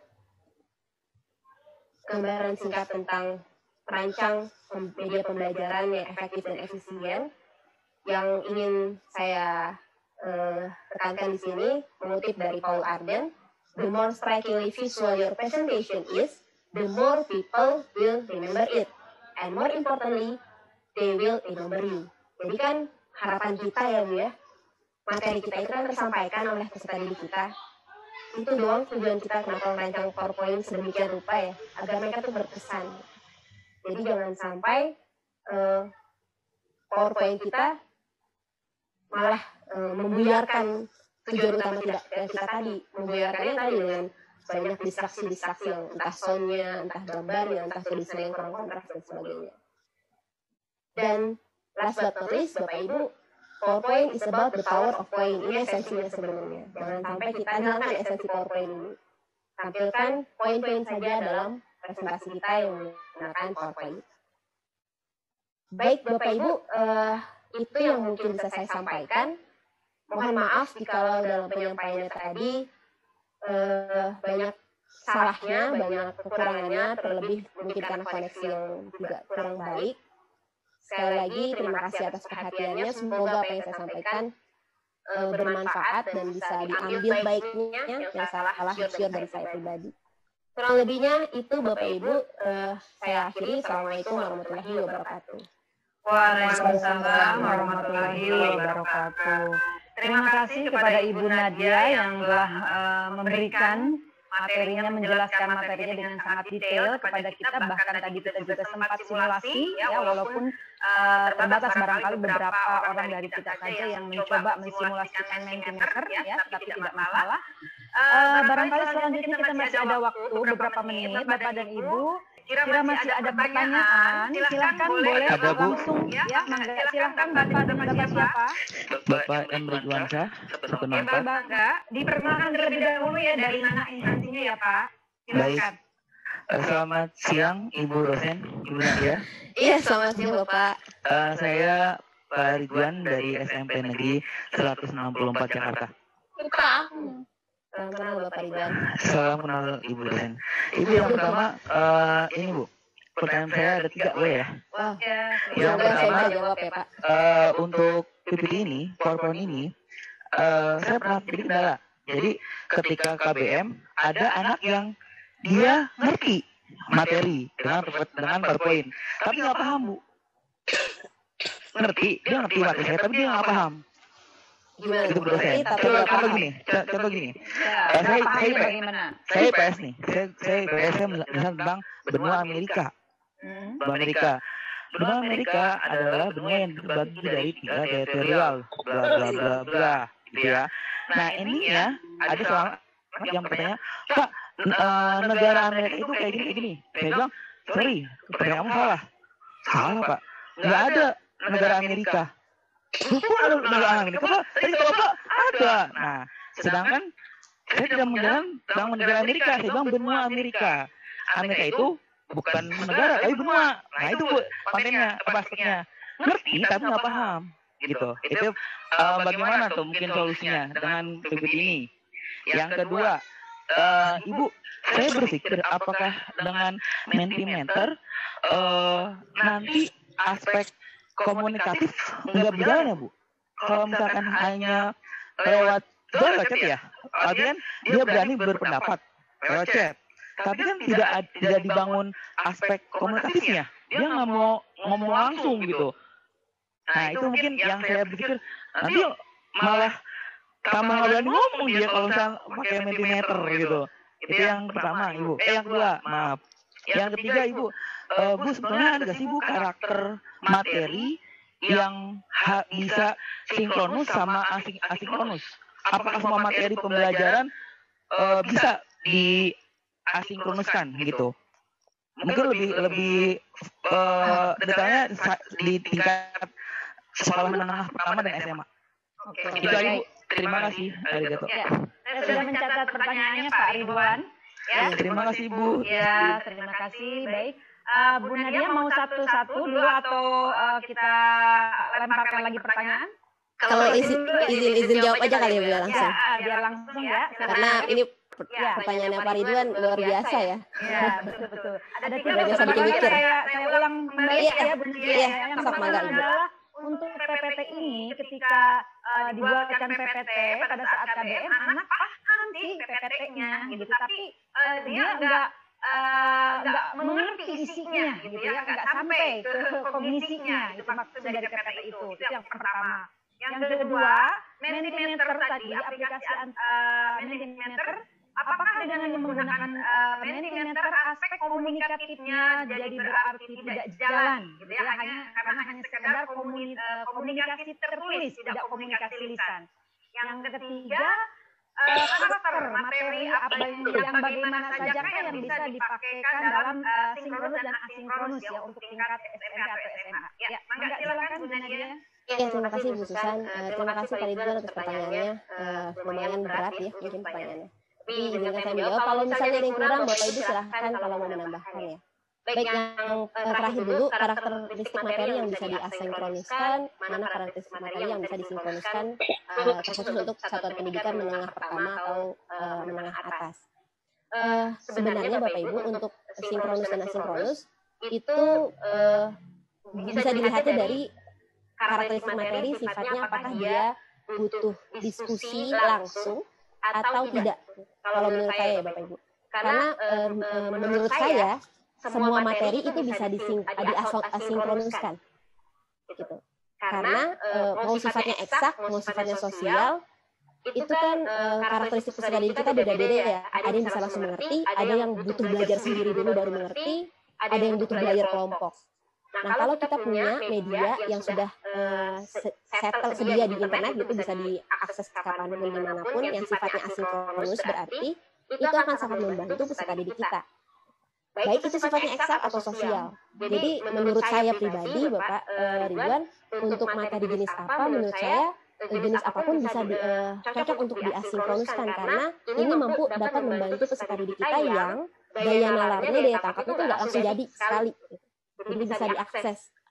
Yang paling saya rasakan mata pelajaran yang sifatnya prosedural. Saya mengajar mata kuliah perencanaan pengajaran, salah satunya adalah bagaimana merancang rencana pembelajaran. Itu kan butuh step-step ya Bapak Ibu. Sekali menjelaskan, sangat mustahil mereka langsung paham. Itu diulang. Nah, dengan saya buatkan videonya, mereka bisa terus mengulang part-part mana yang mereka tidak paham. Gitu. Paling cocok menurut saya itu untuk prosedural, walaupun eksak pun saya rasa juga ya, eksak kan juga butuh prosedural ya, misalnya matematika bagaimana mendapatkan rumus ini atau bagaimana menggunakan rumus itu. Ketika ada videonya, mereka bisa mengulang-ulang. Ini adalah rahasia kenapa ruang guru bisa dalam ringkas waktunya tapi melesat tinggi. Karena ruang guru itu menghadirkan video-video asinkronus yang bisa diakses berulang kali oleh si peserta didik. Banyak sekali hasil penelitian yang meneliti si ruang guru itu benar-benar bisa meningkatkan hasil belajar murid-murid kita. Bikin ciut NF, bikin ciut Genius, bikin ciut Intens, lembaga bimbel-bimbel lainnya. Karena dengan ruang guru, video-videonya itu sudah ada di sana, bisa diputar berulang-ulang. Gitu. Jadi semoga itu bisa menjawab pertanyaan Bapak Ridwan ya. Untuk yang sinkronus, kalau saya pribadi ya Bapak, ya menggunakan Zoom-nya itu kalau butuh diskusi langsung. Jadi misalnya minggu lalu saya sudah memberikan tugas. Di minggu ini saya mau membahas itu tugas. Kalau membahas kan berarti butuh bertatap muka langsung. Baru kita gunakan media sinkronus gitu, untuk mengulasnya saja. Tapi kalau boleh saran Bapak, di masa-masa seperti ini, misalnya dalam satu semester, ya semoga kita berharap ini bisa segera berakhir ya. Tapi kalau misalnya pun satu semester ke depan juga kita harus pembelajaran jarak jauh, kalau boleh saya merekomendasikan minimalisir penggunaan sinkronus karena dengan kondisi peserta didik kita yang mereka juga kesulitan untuk memenuhi kuota dan sebagainya, itu juga akan sangat menghambat pembelajaran mereka dan asinkronus menjadi salah satu solusi menurut saya. Lalu untuk Mentimeter, betul Bapak, terima kasih sudah diingatkan. Ini yang memang harusnya saya sampaikan tadi di awal. Terkait Mentimeter memang akan meminimalisir komunikasi kita karena mereka akan fokus di handphone mereka. Gitu. Asik sendiri. Jadi kalau di saya, pembelajaran yang saya gunakan, Mentimeter itu hanya saya gunakan di pertemuan-pertemuan awal. Saya menggunakan prinsip yang tadi, critical element tadi. Di awal, saya pengen peserta didik saya ter-engage sama saya, benar-benar terpukau sama saya. Sehingga di pertemuan selanjutnya mereka menantikan kehadiran saya. Nah, dengan cara saya memukaunya adalah dengan menghadirkan media-media yang menarik. Jadi di awal, waktu itu pertemuan pertama, pertemuan kedua, saya gunakan Mentimeter untuk membuat mereka dalam tanda kutip terkesima sama pembelajaran yang saya selenggarakan. First impression ya, Bu Nadia. Iya, betul Ibu. First impression is power dalam sebuah hubungan. Apalagi kita membangun hubungan dengan peserta didik kita jangka panjang. Jadi Mentimeter buat perkenalan di awal saja. Dan memang tidak disarankan untuk setiap pertemuan menggunakan Mentimeter. Untuk sesekali saja. Terima kasih Bapak Ridwan sudah mengingatkan. Yang pertama, pertanyaan pertama nih yang rasanya pertanyaan paling pamungkas ini pertanyaannya. Dia ngerti tapi nggak paham. Mohon izin Bapak Ridwan kalau saya mengutip dari taksonomi Bloom, tingkatan kognisi yang pertama itu adalah pemahaman. Jadi kalau dia kalau menurut itu ya takhanan di buku tersebut, kalau dia dikatakan belum mengerti, maka mohon izin Bapak Ridwan, jika dia belum bisa dikatakan belum paham. Gitu. Gak ada, kita nggak bisa memisahkan antara kata pengertian, antara kata mengerti dengan memahami, karena itu adalah hal yang sama. Iya. Jadi kalau dia belum mengerti, maka seperti Bapak belum paham gitu. Jadi belum menguasai itu C1-nya. Seperti itu. Jadi bagaimana untuk mereka menarik sih ya murid Bapak Ridwan tuh mungkin kritis ya. Itu bisa diajak diskusi lebih lanjut di kantin kali Pak, biar lebih paham lagi dia sama materinya. Mungkin itu Pak Ridwan yang bisa saya jawab. Silahkan kalau ada kesalahan mohon dikoreksi Bapak Ibu. Terima kasih ya. Baik, terima kasih Bu Nadia. Bagaimana Pak Ridwan, apakah cukup menjawab atau masih penasaran? Mangga silakan, nggak masalah Pak. Kita sambil sharing ya di sini ya. Iya betul. Ini Bu Nadia, makasih Bu jawabannya. Tapi ini Bu, mohon maaf nih, yang tadi mengerti tapi nggak paham. Kita sering melihat bagaimana mungkin kontennya lebih ke matematika juga aja. Anak-anak sering ngomong ini, Pak saya ngerti Pak caranya gitu, tapi kok pas latihan saya nggak paham ya gitu. Nah, saya pun guru IPS, jadi pernah mengajar ngitung pajak, diaplikasiin dari awal gini loh langkahnya. Saya kayak enak ngajarnya kayak gini. Tidak, oke Pak ngerti, yuk coba pas pertengahan kok kayak gini ya gitu. Kalau mungkin Bapak Ibu kita pernah lo belajar di kampus tentang mungkin hitung-hitungan kayak statistik. Dosennya kan hanya di awal sampai akhir, betul nggak? Kita suruh ngejain, endingnya gimana? Beda kan jawabannya? Satu kelas pasti jawabannya, kalau kita yang sama. Nah itu kan mungkin dalam PowerPoint itu mungkin gimana ya gambarannya gitu, supaya mungkin di PowerPoint itu bisa lebih masuk ke konten pemahaman gitu. Ya, masih Bu Nadia. Ya, bisa mau menambahkan mungkin tadi ya. Barangkali tentu saja ya Pak ya, di PowerPoint itu kan itu komunikasi tertulis ya Pak ya. Jadi ketika komunikasi tertulis ditampilkan kepada peserta didik kita, maka saya kira kita sebagai guru, sebagai fasilitator pembelajaran tentu harus menjelaskan ya sebagai bagian dari komunikasi lisan. Jadi lengkap komunikasi kita kepada peserta didik kita, lisan dan tulisan. Lisan melalui PPT yang kita buat dengan efektif dan efisien, kemudian komunikasi lisan adalah kita atau guru menjelaskan ya kepada peserta didik kita, sehingga peserta didik kita betul-betul memahami, mengerti, dan kita pun meraih C1 dari taksonomi begitu, bahwa peserta didik kita memang paham dengan PowerPoint yang kita buat.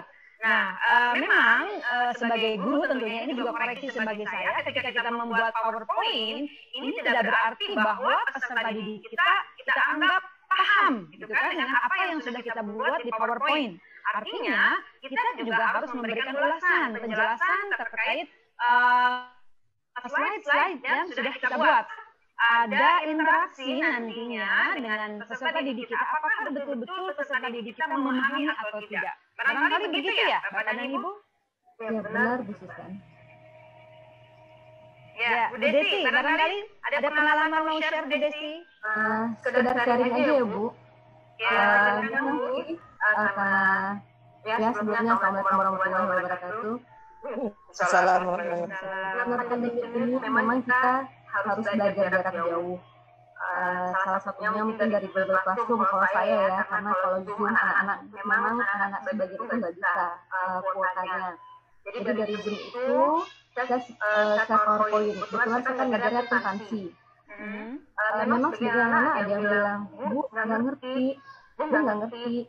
Jadi sebisa mungkin karena mereka nggak ngerti, akhirnya dari PowerPoint itu saya siapkan lagi contoh soal. Jadi berulang contoh soal yang akhirnya kalau memang tidak mengerti bisa telepon via WA ke saya.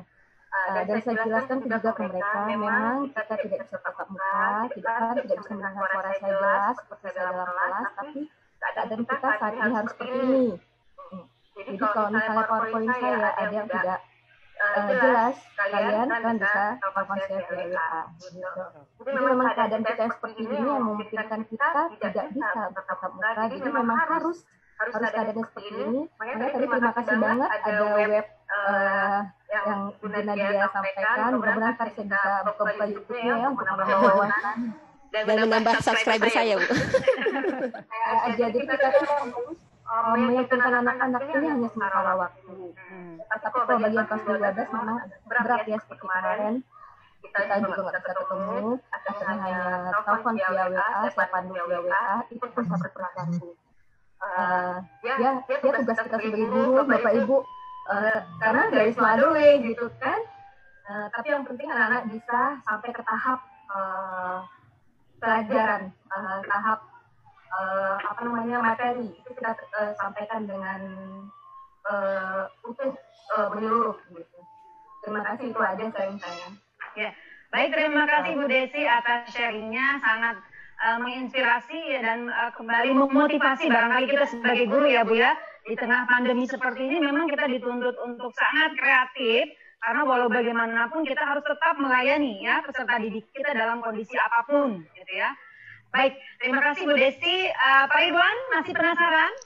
Iya Bu, makasih Bu Nadia, Bu Susan, Bu Desi. Terima kasih. Baik, barangkali Bu Nadia ada lagi pertanyaan dari Bu Iis Ismayanti ya. Beliau menchat di sini, saya bacakan. Kalau saya nge-share PowerPoint di Google Classroom, adakah tips untuk membuat PPT yang efektif supaya gampang di-share di Google Classroom? Karena ketika meng-share di Google Classroom tidak ada video atau penjelasan lisan dari guru. Gitu. Bagaimana Bu Nadia? Silakan. Ya, terima kasih. Tadi Punten Bu, siapa yang nanya? Bu Iis Ismayanti. Oh iya, terima kasih Bu Iis atas pertanyaannya. Menurut saya Ibu boleh izin, YouTube itu bisa menjadi salah satu penyelamat kita, penyelamat dalam tanda kutip, kita dalam membagikan materi. Ketika PowerPoint kita sudah disematkan di YouTube, maka link YouTube itu bisa kita tampilkan kemanapun, mau di Google Classroom, Edmodo, apalagi berbagai digital learning platform lainnya. Karena memang betul Ibu, kelemahan LMS itu kita hanya bisa menampilkan PowerPoint tanpa ada suara di sana. Jadi tadi solusi dari saya salah satunya YouTube. Atau ada aplikasi namanya iSpring Bu. iSpring itu mohon maaf saya tidak bisa menampilkan karena iSpring yang saya install sebelumnya itu free trial, jadi sudah expired dan tidak bisa ditampilkan. Tapi Bapak Ibu bisa googling saja. iSpring itu adalah salah satu aplikasi yang tersematkan di PowerPoint. Jadi kalau kita mau memberikan suara penjelasan per slide-nya itu bisa menggunakan iSpring. Jadi kalau nanti Bapak Ibu download iSpring-nya lalu sudah install, nanti otomatis iSpring itu ada di menu bar dalam PowerPoint. Jadi misalnya di menu bar itu hanya sampai format paling kanan. Nah, kalau kita sudah menginstal iSpring, ada tambahan menu bar tambahan sebelah paling ujung kanan iSpring. Nah, itu ada pilihan bagaimana kita mau menyematkan suara untuk penjelasan di setiap slide-nya. Saya rasa itu juga bisa jadi solusi untuk pertanyaan Bu Iis ketika kita mau mengupload materi PowerPoint tapi juga disertai dengan penjelasan. Seperti itu Ibu. Iya. Bu Iis bagaimana? Ada ya Bu Iis ya. Halo Bu Iis. Nah.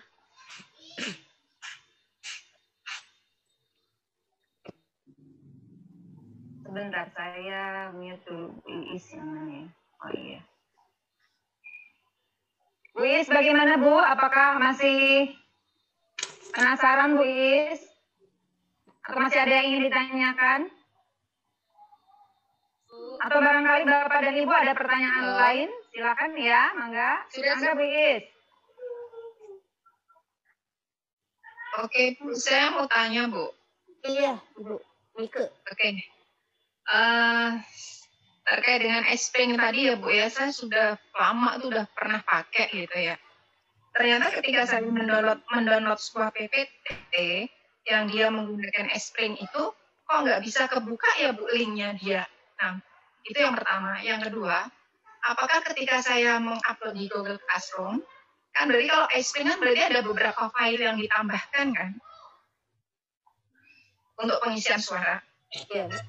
Nah itu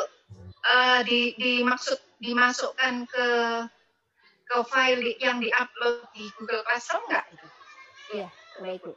Untuk yang pertanyaan terakhir, Jadi semua sudah all in Bu, dalam satu PowerPoint itu sudah masuk suara kita.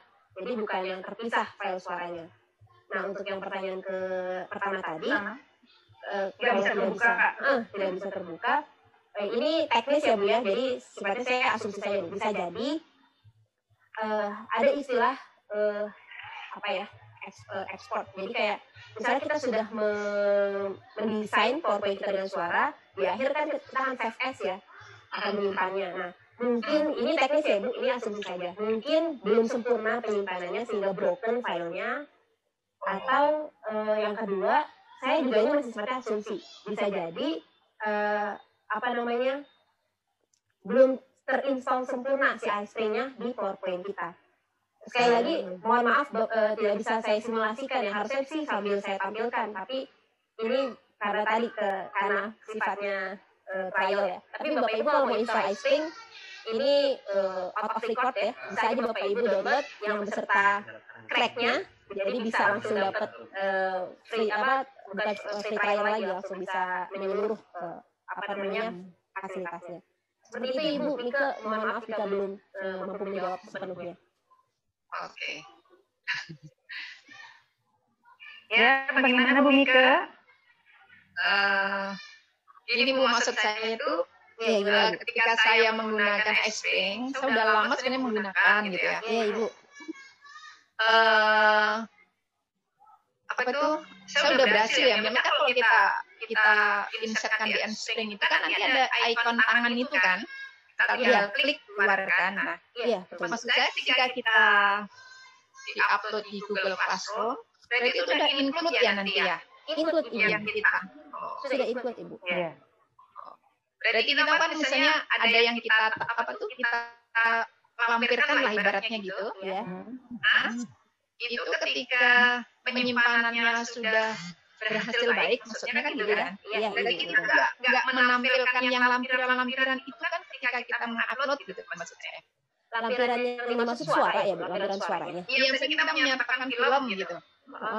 Ya, atau link barangkali ya, link Oh iya. YouTube gitu ya, video. Oh, maksud Ya, Ibu link tambahan, media tambahannya ya Ibu ya. ya. Iya. Itu kalau untuk file tambahan memang harus disematkan Ibu. Karena dia akan link and match ya. Saya mohon maaf, saya baru nyambung maksud Ibu. Jadi memang kalau tambahannya video, tambahannya video paling penting ya. Itu memang harus jadi rar ya Bu ya. Oh, oke. Maaf, saya baru nyambung, mohon maaf ya Ibu. Terima kasih Bu. Ya, sama-sama. Ya, baik. Terima kasih Bu Mika. Ibu Bapak Guru silakan barangkali kalau ada yang ingin bertanya lagi, kita masih ada waktu. Di forum chat ada nih Bu tambahan pertanyaan. Oh, sebentar. Ya. Oke, dari Ibu Dita Arlita, ya Bu Nadia, saya ingin bertanya, bagaimana cara dalam aplikasi Mentimeter jika menampilkan lebih dari 4 slide, apakah bisa? Setahu saya bisa Ibu. Cuma karena gratis, untuk fitur question and answer-nya, pertanyaan-pertanyaan yang tadi yang sifatnya pertanyaan beberapa fitur pertanyaan pokoknya itu memang maksimal tiga fitur pertanyaan saja. Tapi kalau untuk yang baca teks paragraf itu bisa sebanyak yang Bapak Ibu inginkan. Pengalaman saya mencoba ya. Tapi kalau Bapak Ibu tertarik, sok mangga Ibu install yang berbayar saja karena memang fiturnya banyak sekali yang membuat kita tertunjang pembelajarannya. Dan anak-anak juga peserta didik juga senang ya Bu Nadia ya. Iya. Dari segi kuotanya bagaimana Mentimeter? Sama saja menghabiskan banyak kuota atau tidak? Kalau dibanding Zoom, Mentimeter jauh lebih rendah kuotanya menggunakan. Baik. Ya, silakan Bapak dan Ibu, apakah masih ada pertanyaan? Atau barangkali ketika Bapak Ibu di dalam proses pembelajaran selama ini ya ada kesulitan, barangkali kita bisa sharing satu sama lain. Silakan.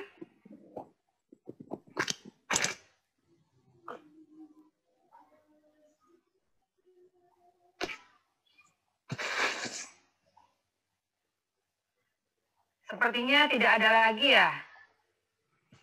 Tidak ada lagi pertanyaan. Saya di chat saya lihat juga tidak ada. Apakah Bapak dan Ibu cukup materi untuk siang hari ini? Dirasa cukup kira-kira Bapak dan Ibu? Pak Mando, apakah ada pertanyaan? Kurang. Terima kasih. Terima kasih. Baik. Nanti diundang dong, Bu Susan. Nggak apa-apa. Bu Susan. Nanti kalau udah selesai PSBB, undang kami ke UNJ. Insya Allah, karena memang seharusnya Bapak dan Ibu itu semuanya kami undang ke UNJ ya, karena kebetulan kami juga sedang hias Natalis, Pak. Rencananya tadinya sih memang kami akan mengadakan pelatihan yang mana Bapak dan Ibu diundang ke UNJ. Hanya karena pandemi ini ya kita harus bertatap muka secara virtual saja ya Bapak dan Ibu. Mudah-mudahan pandemi ini segera berlalu lah ya, sehingga kita kembali normal ya. Amin. Ditunggu undangannya, Bu. Insya Allah. Terima kasih Bapak dan Ibu. Sebelum kita acara ini, saya mohon Bapak dan Ibu tampilkan wajahnya. Kita akan berfoto bersama. Boleh ya Bapak dan Ibu? Ya. Ini boleh nih kaos. Mau apa? Gak apa-apa, yang penting ada wajahnya. Iya. Siap. Bu Aini, Bu Is, belum tampil wajahnya. Sudah. Yang penting ada wajahnya deh. Bajunya mau daster nggak apa-apa. Ini dari Dianti belum masuk wajahnya. Nah, Bu Intan. Gak apa-apa, kita tunggu dulu ya. Iya. Siap ya, kita mulai berfoto. Nanti saya, kalau saya sudah bilang oke, stop, berarti udah ya. Ya, kita mulai ya. Bismillahirrahmanirrahim. Sebentar. Saya kirim ke grup dulu.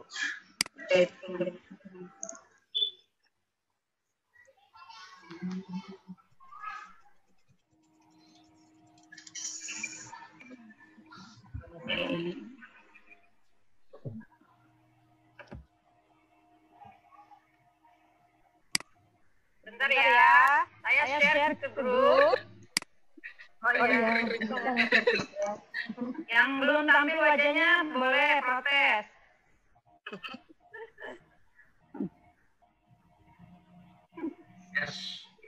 Bentar.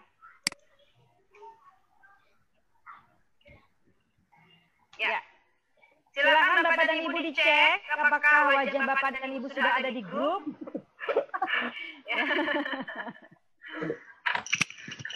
Insya Allah sudah ya. Gak apa-apa. Baik Bapak dan Ibu, terima kasih sekali telah berkenan bergabung bersama kami dari tim pengabdian kepada masyarakat dari Fakultas Ekonomi Universitas Negeri Jakarta. Kami sangat berharap silaturahmi ini tidak hanya cukup sampai di sini ya Bapak dan Ibu. Amin. Ada silaturahmi berikutnya. Oh iya Bapak dan Ibu, saya juga ingin menawarkan kepada Bapak dan Ibu, kebetulan karena kegiatan pengabdian kepada masyarakat dari kami dosen FUNJ ini banyak sekali sebetulnya dosen-dosen lain yang juga akan melakukan kegiatan virtual seperti ini. Sekiranya Bapak dan Ibu tertarik untuk mengikuti pelatihan PTK, penelitian tindakan kelas ya. Boleh. Ya. Kalau Bapak dan Ibu berkenan, nanti saya akan share kegiatannya karena kebetulan kemarin rekan saya meminta juga agar Bapak dan Ibu peserta yang ada di grup yang kami buat ini kembali menjadi peserta pelatihan untuk penelitian tindakan kelas, gitu ya. Informasi yang akan kami berikan. Karena daripada kami susah lagi mencari peserta, gitu ya, karena mencari peserta tidak mudah ya Bapak dan Ibu. Sebetulnya Anda dapat rezeki ya Bu Mika ya. Sama-sama saling menguntungkan. Sebetulnya tadinya kami juga ini formatnya hanya untuk satu SMK ya Pak Mando ya. Tadinya hanya karena berbagai kendala sudah kita perluas menjadi CDKI. Ternyata CDKI juga alhamdulillah gitu kan respon teman-teman lumayan banyak lah ya. Sekali lagi terima kasih Bapak dan Ibu atas perkenannya untuk bergabung bersama kami. Sekali lagi mohon maaf ya Bapak dan Ibu apabila ada kekurangan selama pelatihan ini berlangsung. Semoga apa yang kita diskusikan kali ini memberikan manfaat untuk kita semua. Ya. Baik, Assalamualaikum warahmatullahi wabarakatuh. Waalaikumsalam.